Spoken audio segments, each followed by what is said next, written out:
On August 1st, 1966, after murdering his wife and his mother, Charles Whitman wrote, "It appears I have brutally killed both my loved ones. I was only trying to do a quick, thorough job. If my life insurance policy is valid, please pay off my debts. Donate the rest anonymously to a mental health foundation. Maybe research can prevent further tragedies of this type." After Whitman's death, the autopsy showed he had a nickel-sized tumor pressing into the amygdala part of his brain. It has been speculated this led to the inability to control his emotions and actions.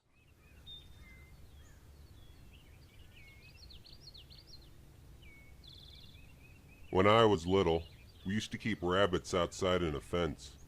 One day, the neighbor's dog tore open the fence and killed all the rabbits. My daddy called up the neighbor and told them to keep their goddamn animals off our property. That morning, he went and got me a puppy so I wouldn't feel bad. I named it Jojo. I went to school and told all the kids about my new dog, but there was this one kid named Kyle who didn't believe me. And as soon as he called me a liar, all the other kids started calling me a liar too. So I asked my daddy if I could take Jojo to school, and he said he didn't have time because of work. So he took a picture of me and Jojo, and I took that to school instead. Kyle accused me of using the neighbor's dog. So the next morning, I decided to sneak Jojo to school in my backpack. Now, I grew up in the country, and I had about an hour-long bus ride to school every morning. The whole ride, I was terrified someone would find Jojo and hurt him. At the back of the bus, there were the high schoolers who were loud and aggressive. I'd look back there and see the boys with their hands down the girls' pants or rubbing the insides of their thighs. I saw my first pair of breasts on the school bus. I saw my first vagina on the school bus. Used to scare the hell out of me. I was excited, but scared. And they'd see me looking at their vaginas and call me a faggot. I'd look away and they'd laugh at me and call me a faggot even more. When I was in high school, I rode the bus till my senior year, and nothing like that ever happened. It died out at some point, I guess. Anyway, I was scared someone would discover Jojo. Then this fat boy got on and sat right behind me and started punching my seat. I told him to stop and everyone called me a pussy. I moved to another seat and saw a boy playing with a knife. Someone had been slashing up the school bus seats, and I guess it was him. He threatened me with a knife and I told him I didn't see anything. He threatened to castrate me. The bus was pretty full and I was really scared. I just knew if anyone found my dog they'd hurt him.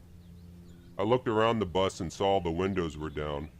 I was terrified that, somehow, Jojo would get out of my backpack and jump out one of them. I imagined him landing in the street and continuously being run over by cars until someone picked him up and threw him in the ditch. I almost started crying at the idea of my puppy being another dead dog in the ditch that people nonchalantly glance at as they drive by. I put up my window on the bus and everyone yelled at me.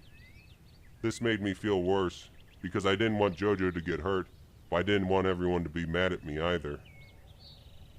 I stared straight ahead, clutching my backpack in my arms, knowing everyone was staring at me. Everyone hated me. I imagined them finding Jojo and sticking him with ink pens and laughing while he cried out in pain and me just sitting there, unable to do anything. Looking back, I should have realized what I was afraid of the other kids doing to my dog was what I really wanted to do to my dog. I still don't get it, but when something scares me, my first instinct is to destroy it.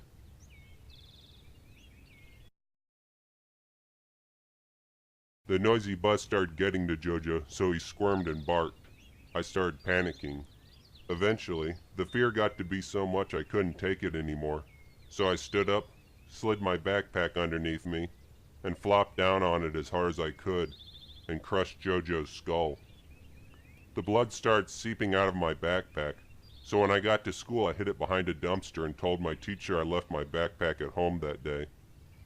After school, the blood had dried, so I took my backpack home. When my daddy saw Jojo's body, I didn't tell him what I did. Instead, he looked out the window and saw the neighbor's dogs on our property and thought they did it. I watched out the window as he walked up to one of them with a 12-gauge shotgun. The dog came up to my daddy, probably wondering if he had food. My daddy hesitated for a second, but then shot the dog in the face and blew its head in 3 pieces.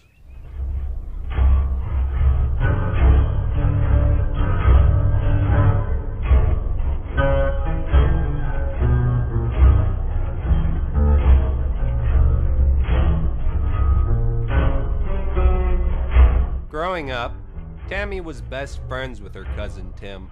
That day, they saw each other for the first time in 5 years. Tammy thought she would be happy to see him, but felt only annoyance as he rambled on endlessly about his life.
Jules and Tammy Watson decided to take a road trip across America.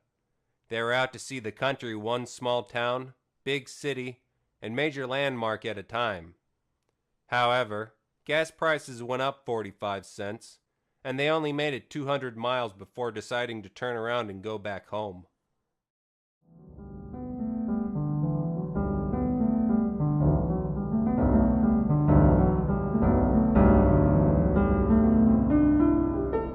Tammy had a sister named Janet who died when she was 10 years old. She often imagined what Janet's life would have been like if she'd lived and grown up.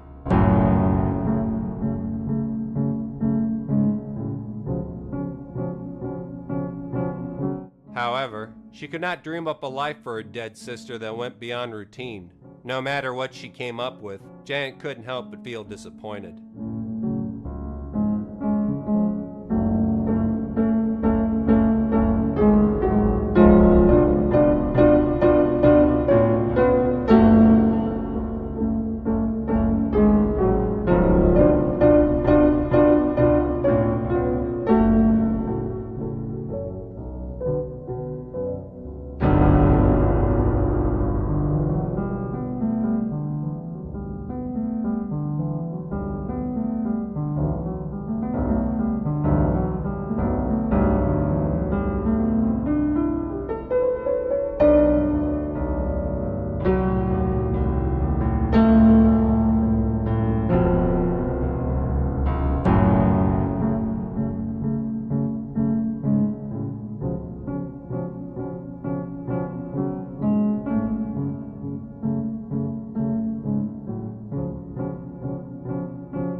On April 12th, Jules W. Watson shot Tony Parks 3 times in the back and once in the head.